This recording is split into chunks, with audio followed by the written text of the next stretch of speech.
I'm aware of time, so I would really like to kick us off and say welcome to our weekly friendly, chilled, energetic fireside chat, Women and Drones Africa fireside chat.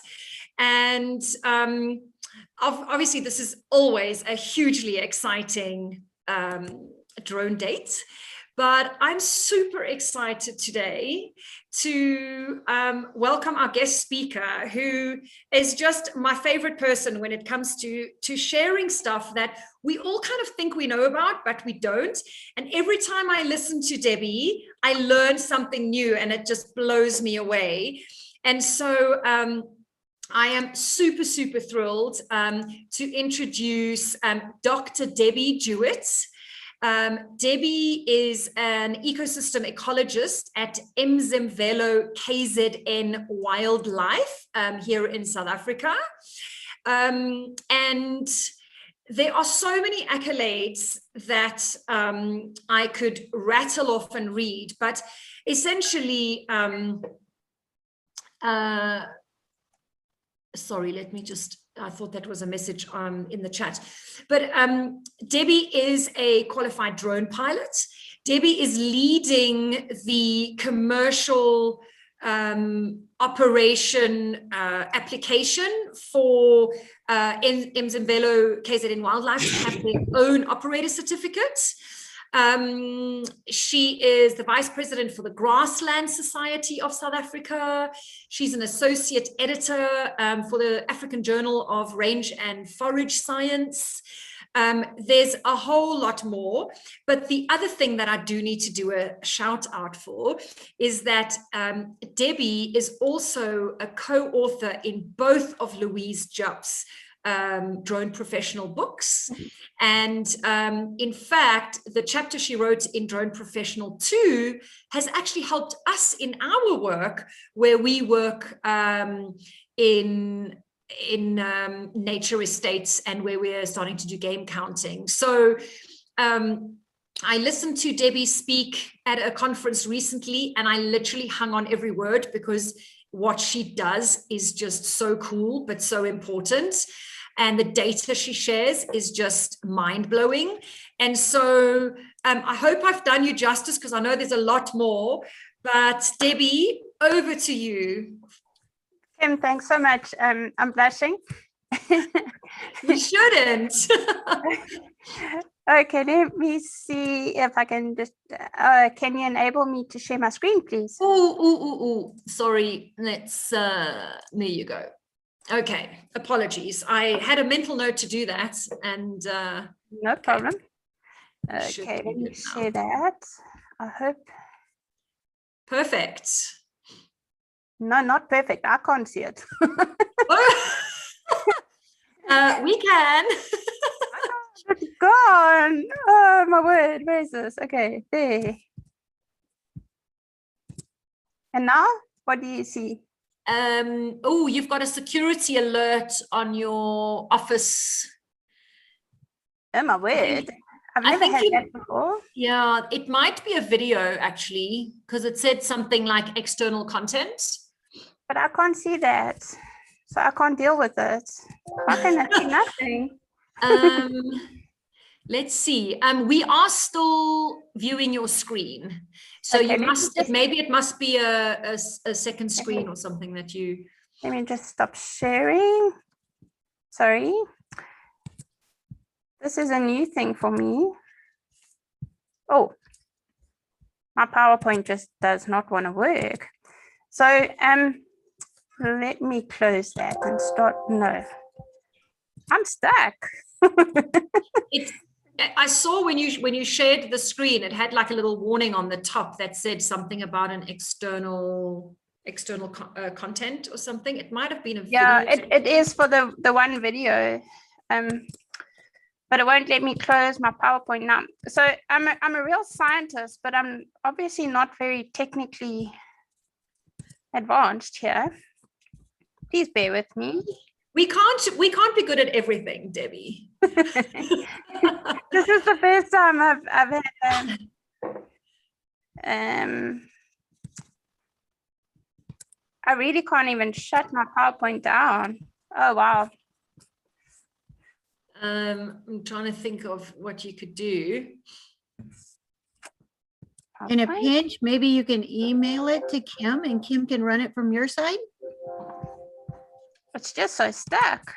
I won't get unstuck. I think it's hiding that message that I need to click on and I can't see it. Sorry guys. This is a new problem for me. Well, why don't we talk amongst You want to- ourselves while you maybe have to reboot your computer or something? We can Yeah, always I was going to chit say, chat. maybe you just need to reboot. And if you just need to reboot everything, Okay, Yeah, I'll be we back can- in 2 minutes. Sorry for this. okay. That's Okay, okay. cool. It No happens. worries. It happens to all of us. Yes, very much so.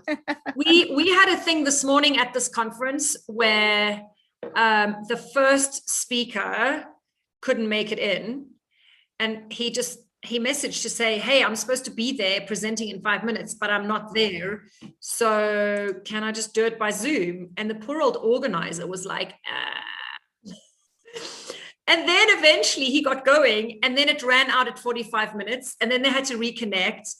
But, I think, Sharon, you said recently, we're all so familiar with our technology now, and yet sometimes it just catches us out and we just got to go with it, right? Yeah, I mean, we've been doing the Zoom thing for a year now, and how many of us still forget to take our, cut our mics off or forget to turn them on? And that's just part of life. We just roll with it, right? Absolutely. I'm just, I think a few people have reconnected. I think being flexible like that is just about the whole industry, actually. How many times have we gotten out there onto the field to fly and went, oh, no, I need an update, or, oh, no, the drone's doing this, right? That's just how the industry is, right? Exactly. Yeah. And then, sometimes you can wing it. Yes. And other times you can't. Actually, that's very interesting you say that, Desi, because we've had a few instances here. Debbie is back in now. Where, you go to a client and now suddenly, things are being changed because now they want to see this and this and this, but you've actually planned this mission, and the pressure that puts you under, because it's a client, it's a paying client. Now they're like, okay, well, we agreed that the takeoff point was going to be here and that's safe and we've cordoned it off. And now they say, no, we want you to take off from the roof.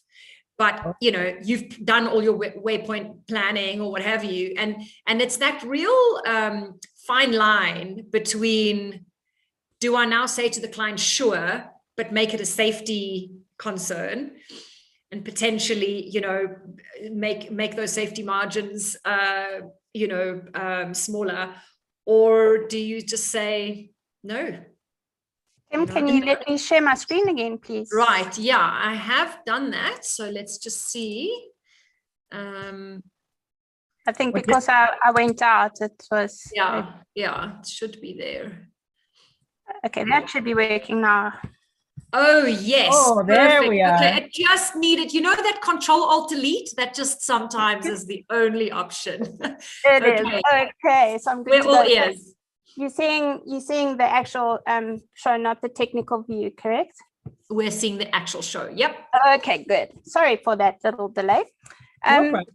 So as Kim said, I'm going to talk about, I am a wildlife scientist and trying to use drones for our work in KZN wildlife. And it ranges from monitoring threatened species to security work, to search and rescue. We have the Drakensberg Mountains, hikers go missing quite often, law enforcement, different kinds of actual management on the ground, checking our assets. So there's a lot of different aspects that we can use drones. So we're applying for our ROC at the moment, still in process, but we're getting there. So this is work actually, as Kim mentioned, it's from my chapter in Drone Professional 2.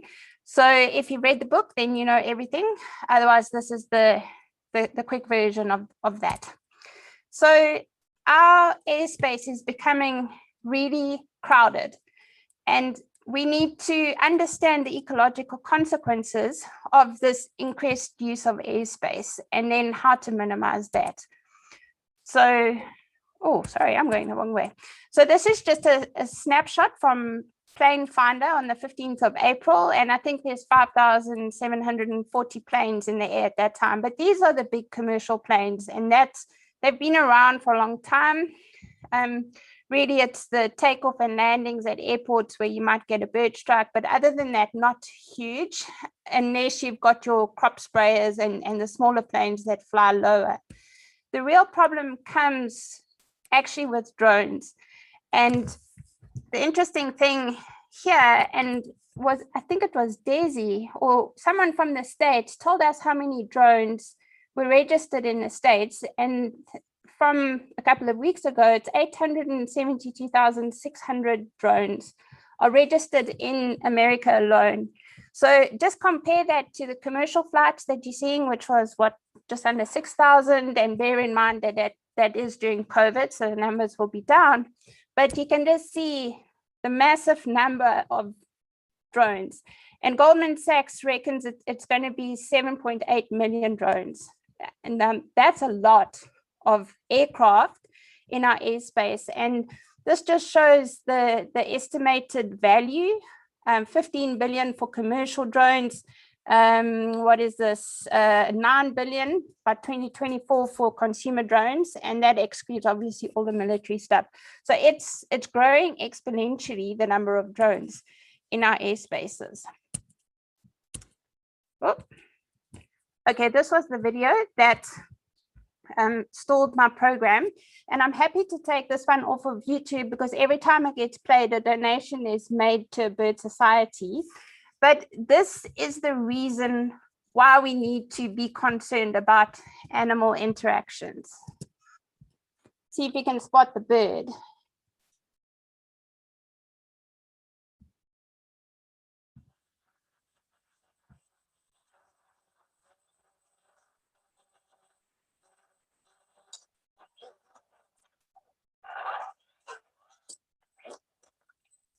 Ouch.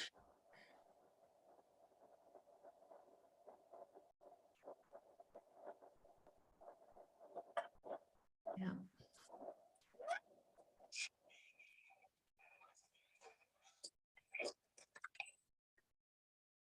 So the problem here is that the drone crashed.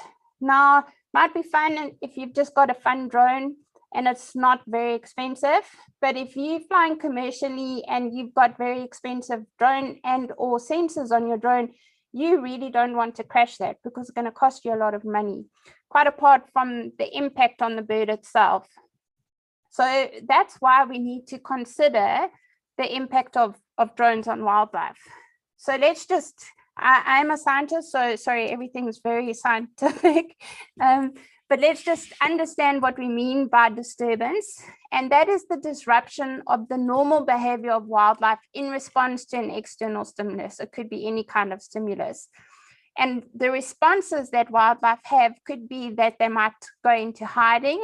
They might just be vigilant and watch whatever disturbance is there. There could be physiological changes for the animals. They might try and escape, or as we've just seen, they fight. And then often your drone comes off second best, and you don't want that. So the implications of disturbance to wildlife, it could cause the animals to move out of their territories, become exposed to other predators when they move out, alter their feeding behaviors, or if they're breeding, it could impair the reproductive success of the animals. And this is of particular concern for threatened species or sensitive habitats. Now, what about the legislation? Well, the drone industry is just moving so fast that legislative updates have battled to keep pace with the swift uptake of drone technology. And the focus has been and remains on aviation safety and to protect people, property, and privacy. And there's very little supporting legislation to protect wildlife from the potential drone impacts. So what do we need to do? First, do no harm. It's quite simple. Think about what you're doing when you're out there flying, and first, do no harm. But let's look at it in some more details. These are all data out of other people's research that's been published in papers, but these people found out that obviously birds and mammals are the taxonomic groups that are by far the most impacted, and it makes sense. We're sharing space with birds, and larger mammals are going to be disturbed by wildlife. Reptiles, insects, fishes, I just think no one's really done that much work on reptiles and insects. Fish don't, and animals living in water aren't as impacted. I'll get to that a little bit more. In terms of the continents that have had the most impact, we can see North America is huge, and that's not unsurprising given the number of drones that you have in America. And then also in Africa, we come second, and that I think is because of the amount of wildlife that we have in Africa. So even though we don't have nearly as many drones, we've got a lot more wildlife and we can impact that.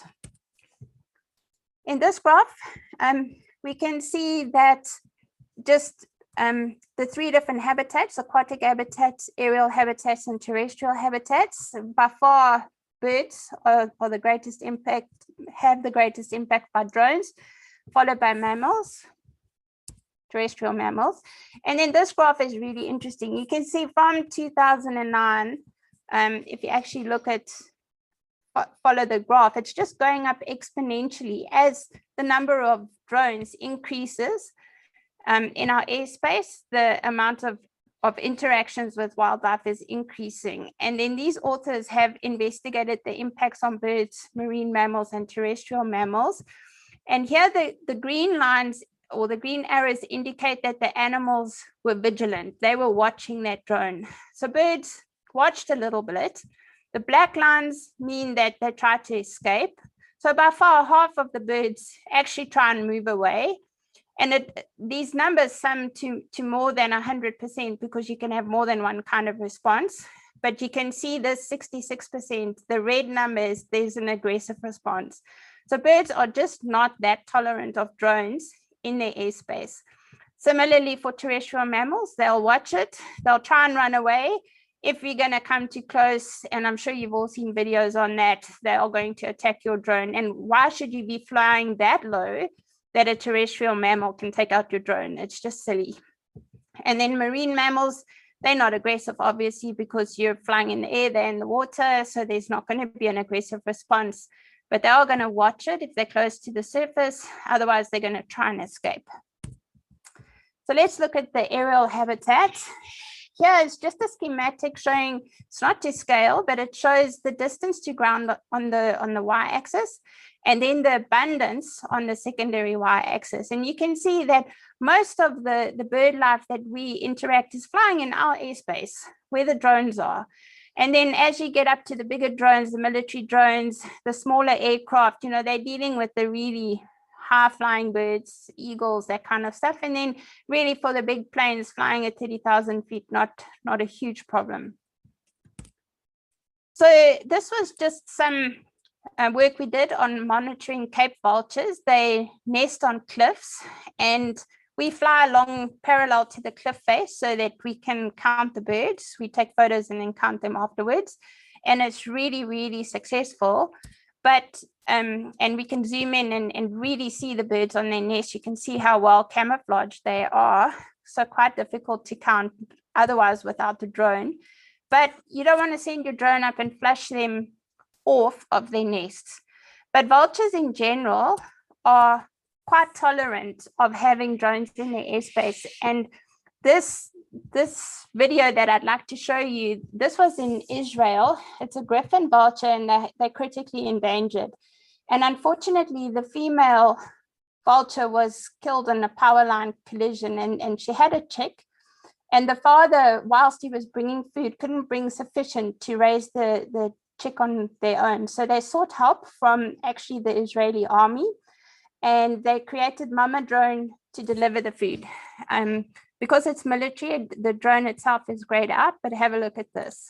Left behind would not be able to rear their one chick on his own. And so a savior was sought and found, called Mother Drone. it's been dropping food onto the cliff face ledge every 2 or 3 days. The use of the drone makes this a pioneering rescue operation. I just think that's so wonderful, but a lot of planning went into sending that drone up there. They didn't just like, oh, there's a bird in need, let's just go drop off some meat. They did a mock-up of the cliff face. They practiced flying the drone into that space. But ultimately, they saved the life of that chick of a critically endangered species. Left behind. Oops. Okay, then by far, the greatest interaction is by birds of prey. Sorry, just let me move this out the way. And really, birds of prey, they're the big birds or bigger birds and territorial birds during the breeding season.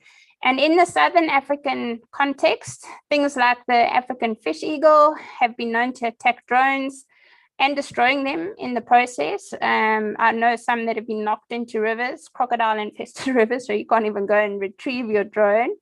A fixed-wing aircraft has been attacked by pied crows, and this was coming in on final approach when the birds were nesting, so they were territorial, and they collided, and it caused the crash of the drone and killed the bird. So a lose-lose situation there.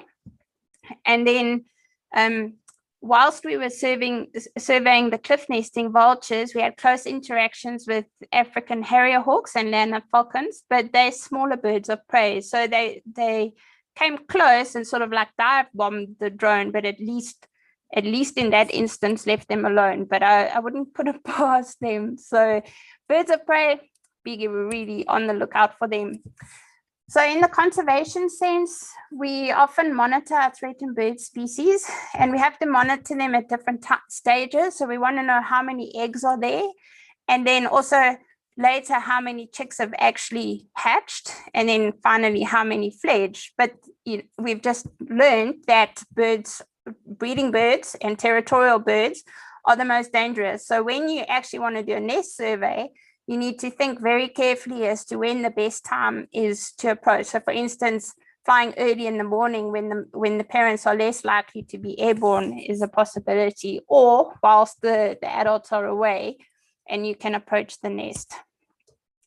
This is a very interesting graph, and this was the amount of time people took to survey the nests. So the blue line is showing the total survey time, and then the red is showing the actual flight time.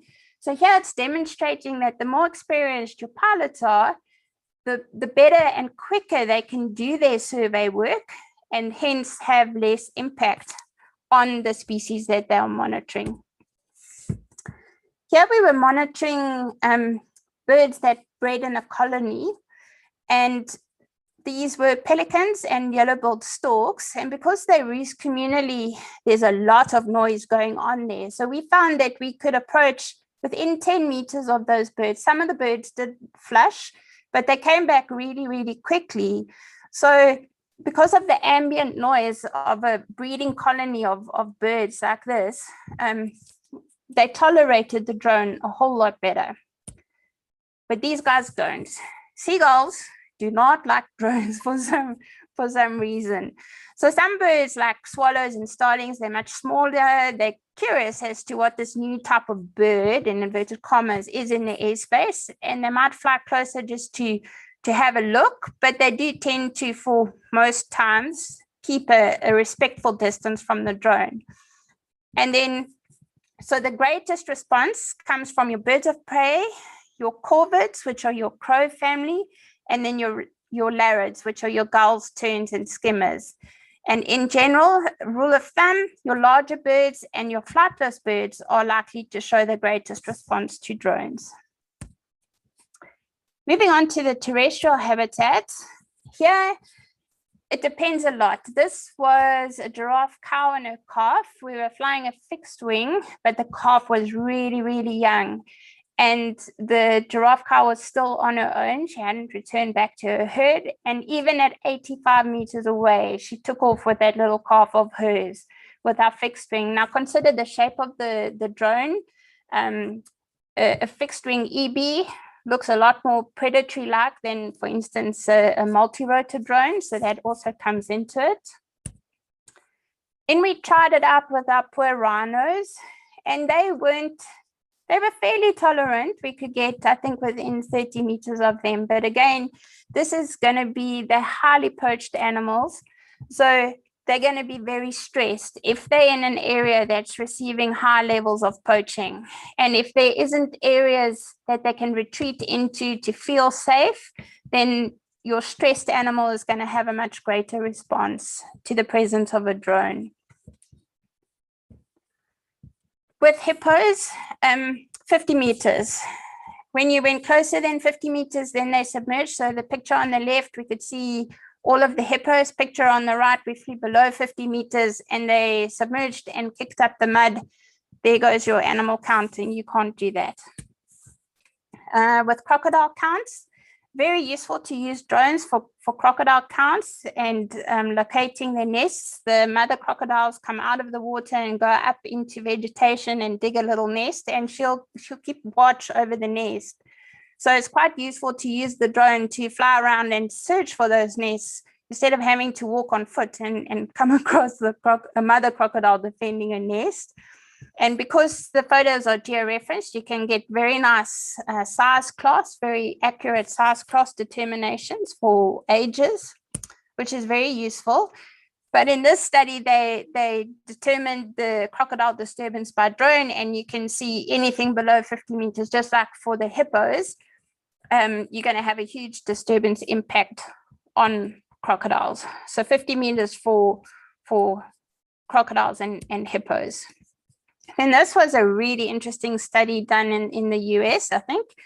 And they fitted bears with GPS collars and a little heart biologger. And then they let the bears go after collaring them, let them settle down, and then they flew drones around. And that little graph on the top right just shows that their heart rate went up. So there was only an 11% of the time was there a physical response. You know, the bear ran away, did something, looked at the drone. So even though the other 90% of the time looked like there was no impact of the drone on the bears, it actually increased. There was a physiological impact on that bear, and their heart was racing. So that animal was stressed, even though visually it looked like the animal was okay, it's not. So we really have very little understanding of the true impact that we're having on our wildlife. Okay, moving on to the aquatic habitat. Drones are really cool. In the shallow waters, we can see things like fish, different sea cucumbers, which are little soft, sorry, I can't think of the word, squishy things. Mollusks is the word, sorry. Different kinds of coral. We can even pick up sharks. So drones really are useful in the shallow waters. We've seen the use of drones for whale monitoring. If you haven't seen the Snotbot video, please, I encourage you to go in and Google it, have a look at it. These guys used to have to dart the animals and take a very small physical sample to get all the biological information from a whale. Now, obviously, that's really not nice to have to do that. But then they figured that they could just put Petri dishes onto the top of their drones and fly behind the whales. And when they blew snot or the out of their blowholes, they could just fly the drone behind, collect all of this DNA that was coming from the snot that the whales blew out. And now you don't even have to disturb the animals. You're flying behind them. They don't even know you're there. And it's just simply wonderful what drones are doing in the marine environment for whales and those kind of animals. Also for monitoring sea turtles, they come to the surface to breathe. They feed on grasses and corals in the shallower waters. So very useful for going up and just getting an aerial survey of the number of sea turtles. Now, here the impact really depends on how deep the animal is. So this study showed that once animals were deeper than 1 meter, they couldn't hear the drone anymore in the water. So the sound impact is not there. So the animals that are really going to be impacted are the ones that break the surface of the water, because they might be able to see the drone, they might be able to hear the drone, the shadow the drone might cast a shadow on them. So the greatest impact in aquatic environments is really for the animals that are going to break the surface. For the animals that are deeper than 1 meter, very little impact for those animals. So in summary then, these are really a whole lot of graphs, but we can see that the flight pattern that you used on your drone is significant. So if you flew target straight at the animal, obviously it thinks that you're a predator coming to it and it's not going to be happy. So a huge disturbance response if you just fly straight at the animal. If you fly a lawnmower pattern, the grid pattern often used in surveys, much lower, and then sort of like varied, but not sporadic flights, you know, not haphazard that the animal doesn't know what's going on, but if it's just hobby flying, it's quite fun. Then the engine type of your drone, obviously fuel-based engines are a lot noisier than your electric motors. So the louder the noise and the bigger the drone, the greater the impact. Then the type of animal we've seen of the range of animals I've spoken about, there's a huge range of responses. So if you're a mother with a young baby, you're going to be really scared for your baby and you're going to take off. If you're a noisy colony nesting bird, hey, it doesn't really matter. You can come within 10 meters and I'll tolerate you. So we've seen that flightless birds have the greatest response, large birds, and then going down to your smaller birds, your mammals, and underwater species. As we've spoken about, the life history stage, the size of the drone, the bigger the drone, obviously it just easier to see, probably noisier, easier to spot, so bigger drones will have a greater impact. And then the level of aggregation is also important. So these were the best practice guidelines that are put together based on all of the research that we've seen.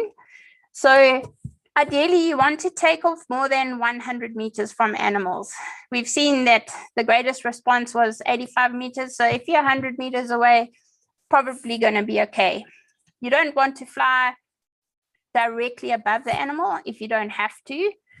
And then avoid a vertical or a threatening approach to species, as well as sporadic flight movements, and avoid fleets of swarming drones. You know, if you see one, it's like, okay, that's fine. But if you see 10 coming towards you, it's like, oh, what is that?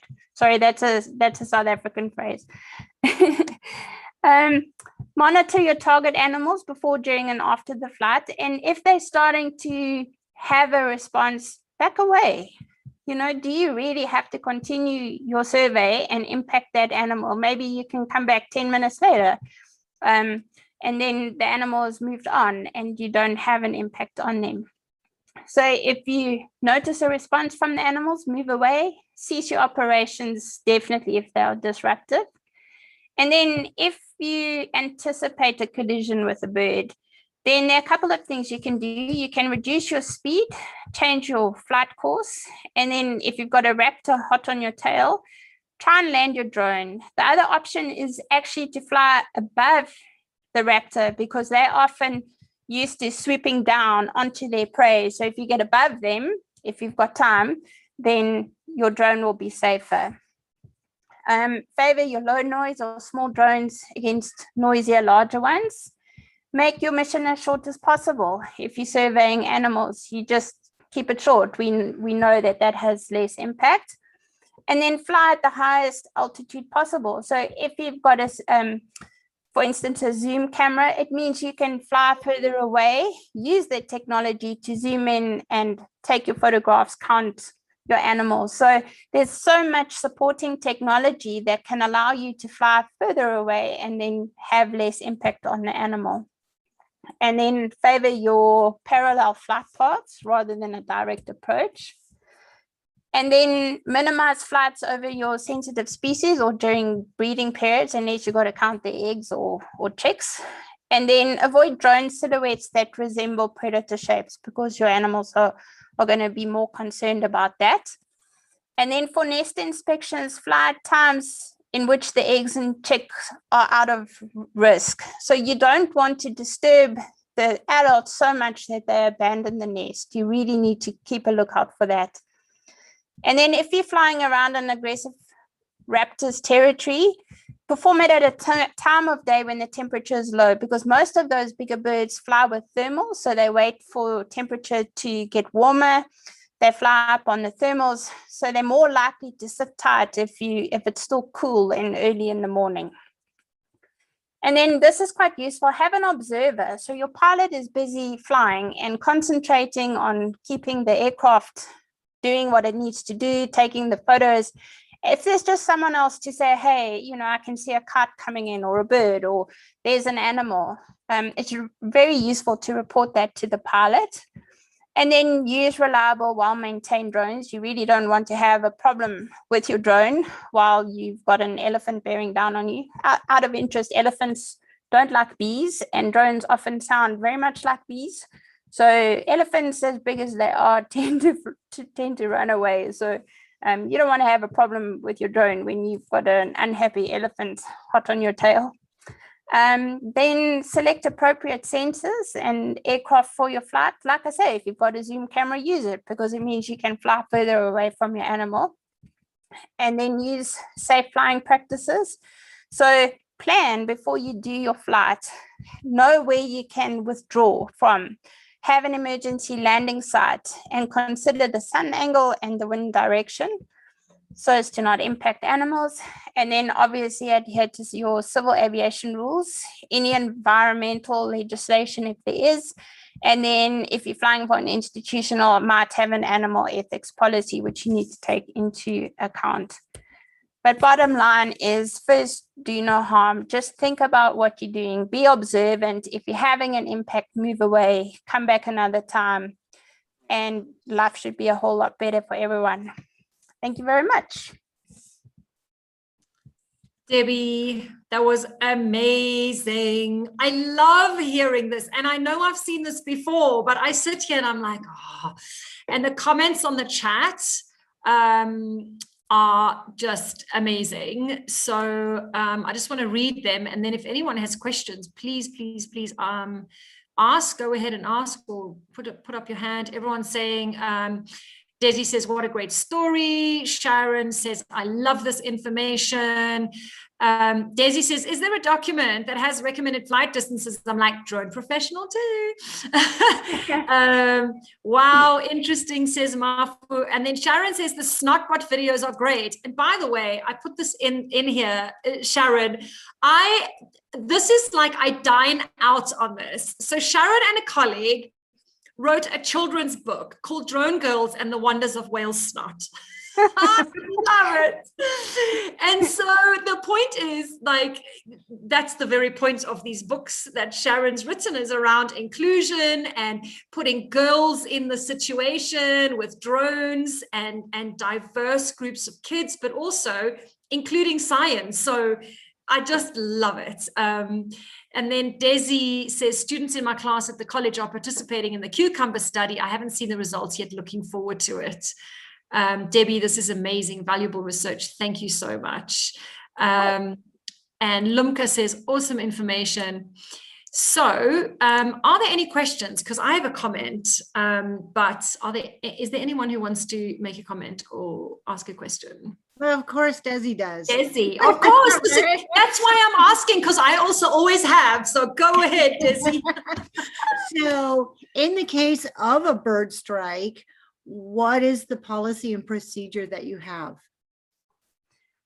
Well, I guess it depends on the impact of that bird strike. So it's quite interesting. For some security personnel, for like celebrities and that, they're actually using birds of prey. They get trained to take out drones. So they put little leather leggings on the drone, on the bird's feet and legs. But their eyesight is so good that they can actually see the turning propellers of that aircraft, and they can put their claws in between those four propellers and grab the drone and take it down. So birds can be trained. So to take out the paparazzi of people sending up drones to take photos of the celebrity sunbathing topless at the swimming pool, you know, birds have been used like that. So in the wild, it's very different. So if you have a bird strike on your drone, it could just, if it's a minor strike, you might be able to recover your drone and it's not going to crash. If it's going to crash, well, that depends where it's going to crash.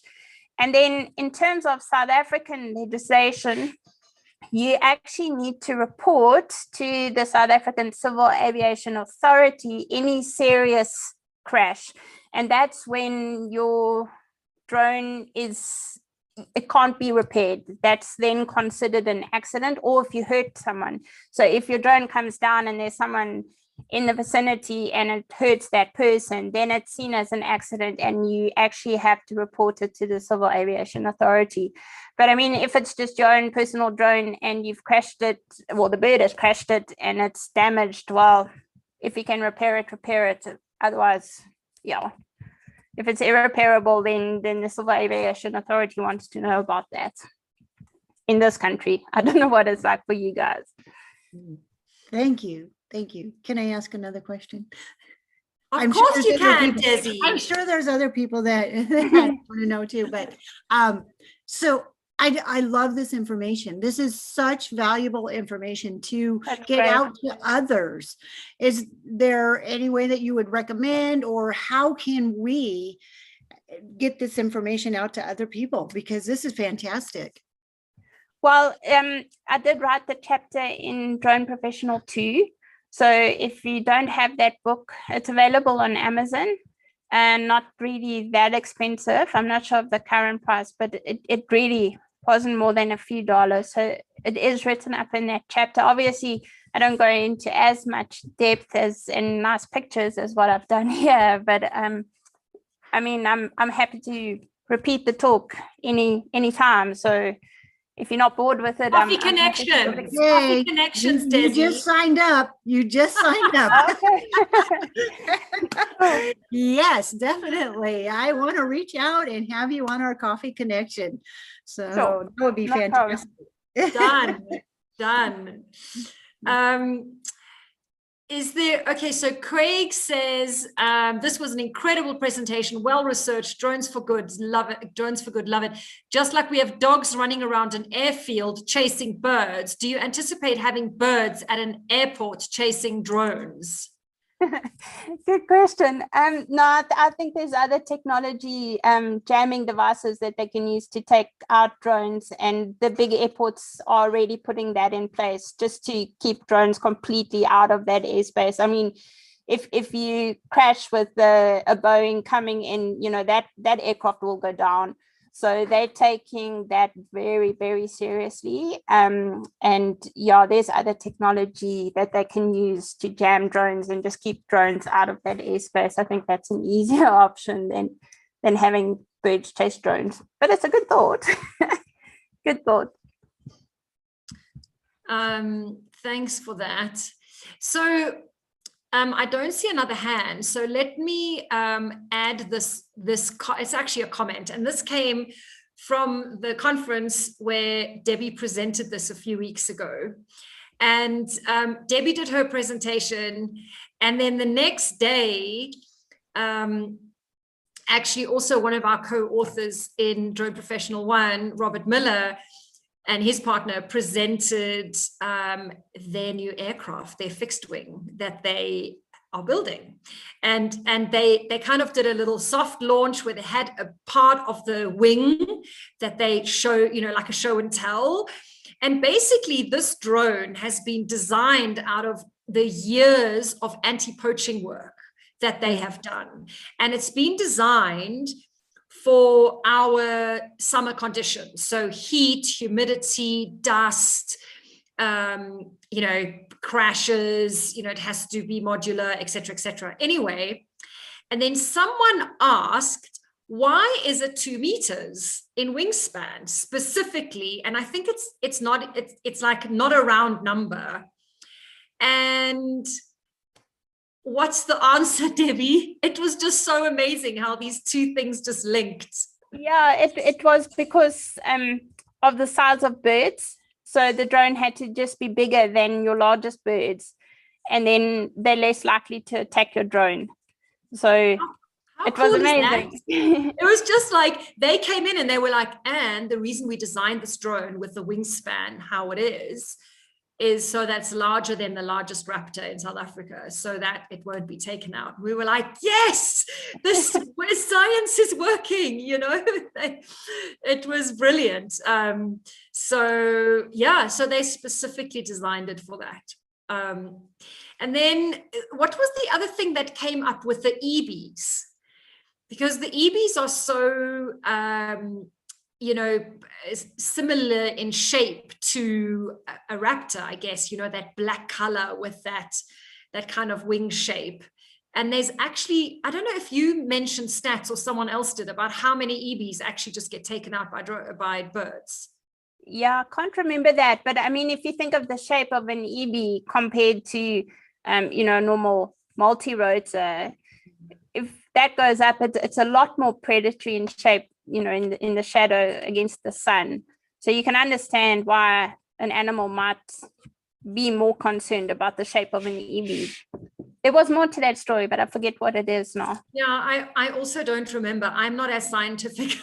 I don't remember the actual stat, but it was interesting. I think it came to the conversation where Robert was talking about their design of their drones specifically not to mimic a raptor, and then someone mentioned the EB. Interestingly, with our animal counting that we're doing, we do come slightly lower, but we do it at night, and the animals tend not to have reacted at all. But you know, we are very aware. We also fly it in a grid pattern. We always check, you know, to see if there's any reaction, but we definitely put protocols in place after we read your chapter. So there was an interesting paper that I read recently of creating an algorithm to survey penguins in the Antarctic, and they used artificial intelligence to come up with the best flight pattern.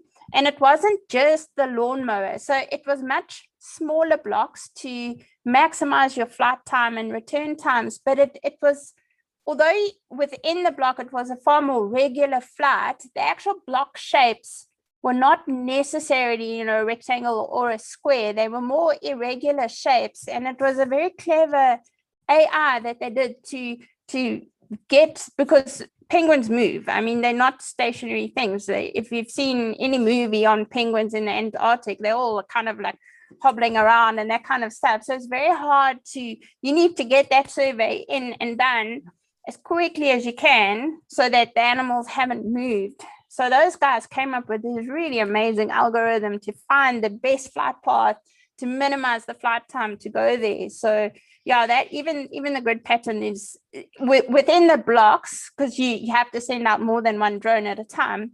So even within that block, it's still a grid pattern. It's not targeted flights, but yeah, irregular shape to that block, which was quite interesting. That is super interesting. I'd love to get hold of that study. Debbie, so what is your next exciting piece of research or project that you're going to be doing with drones? Just waiting for the ROC. But then I'm more of a systems ecologist. So I look at the big picture of things. So I'd really like to start getting into surveying landscapes more. My colleagues are the species scientists, but I'm quite interested in measuring the climate change impacts and seeing that at a landscape scale, because I can get much higher resolution information than I can from satellites. So I want to set up some monitoring sites across different landscapes, the more arid parts of our province, semi-arid, going through to the more mesic areas in the mountains, and then just start having regular monitoring of that to start picking up that climate change. So yeah, not as nearly as exciting as elephants and rhinos and species, but I'm sure I'll be doing some of that on behalf of my colleagues. But yeah, from my side, my work, I'd like to take it into the landscape. And I've bought a multispectral camera, so I'm hoping to pick up all of those signals and early greening up in springtime as things get a little bit warmer, vegetation staying longer into winter before things go down, and start picking that up. Oh, brilliant. And you answered my question, because I was going to ask you what sensor you guys have and what drone you're operating. So we only have 3 drones. We've got a little Mavic Pro, and that was chosen specifically to be small and portable. So we would use that primarily in the Drakensberg when we have our hikers go missing and you need to carry it. So the guys have to hike in, and then if there's a cliff face and you can't see below, it's really nice to pop your drone over the side, look in those really inaccessible areas where someone might have slipped and fallen. So there we really considered the size and the weight of the drone. So that was that application in mind.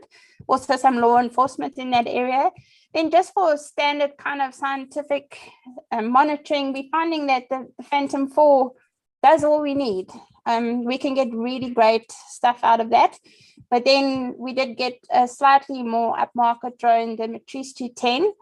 And on that, we've got 2 sensors. We've got the Z30 camera that we can zoom in, and that I'd like to try on the nesting birds, because I can just be so much further away from the birds, not impact them, even though the drone is bigger.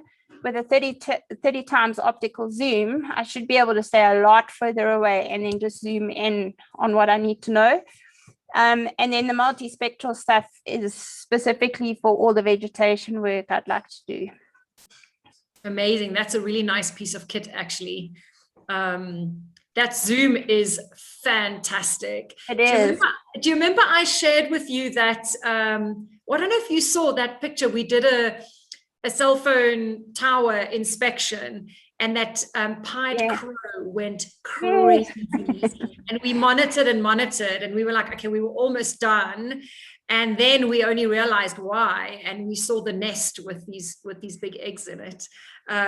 She was fine, but she wasn't happy. We kind of finished and cleared, but we only then realized, once we zoomed in, there was a nest on the top rung of the cell phone tower. So she was obviously protecting that, but that zoom's amazing.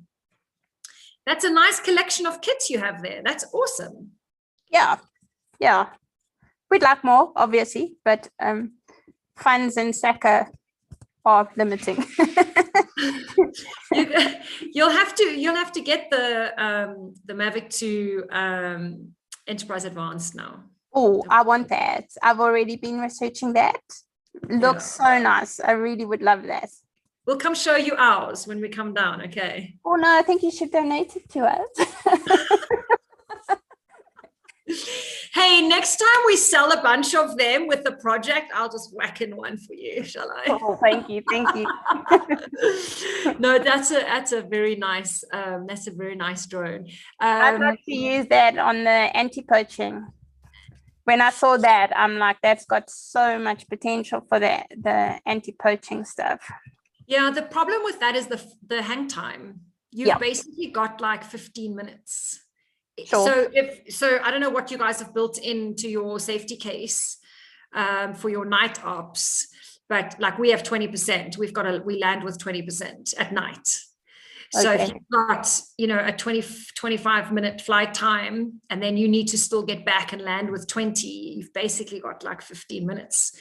So if you've encountered a target, at your furthest point, then you have to get back. Yeah, so, no, it's so many people say, oh, drones will really be great for anti-poaching. It's not. It will be, but it's not there yet. Yeah, and also with that thermal, your limit is like 60 meters. I'll send you a video. We did a side-by-side with the M300 and the H20T. Oh, cool. And the Mavic Advanced Thermal. And it's quite good actually, but it's got its limit on it, starts pixelating at 60 meters. Yeah, so, but yeah, anyone want to donate to our wildlife colleagues? Thank you. We'll send the hats around. Yeah. Unfortunately for conservation, it's always like that. I know. Well done for where you are already. It's fantastic. JP Price says, thank you for the wonderful presentation. I'm a biology chemistry graduate. Oh, so this would have been great for you, JP. Excellent. Yeah. And Sibosiso says, bravo, Dr. Jewitt. I'm definitely going to watch this presentation again once it's been uploaded. Debbie, you've been a hit. Thank you so much. It was a great pleasure. I love sharing this info. I hope it's helpful out there. Obviously got a passion for it, and you're obviously extremely good at this. And the way you share the information is definitely not boring scientific stuff. It's like keeps us captivated. So thank you so much. If there aren't any other questions, this time did fly, I have to say. You know, when you're having fun and you're hearing something really cool, next thing it's like, wow, we have to start wrapping up. So Debbie, thank you ever so much. I enjoyed it again. I loved just, you know, these scientific facts. Sometimes you have to see it again and you go, you know, and now I can remember something new and tell someone when they say, oh, I love just flying my hobby drone in the, you know, nature estate over animals. I'll be like, no, you may not do that. Well, in this country, they definitely may not because of the National Environmental exactly. Act. Yeah, it prohibits flights over protected areas.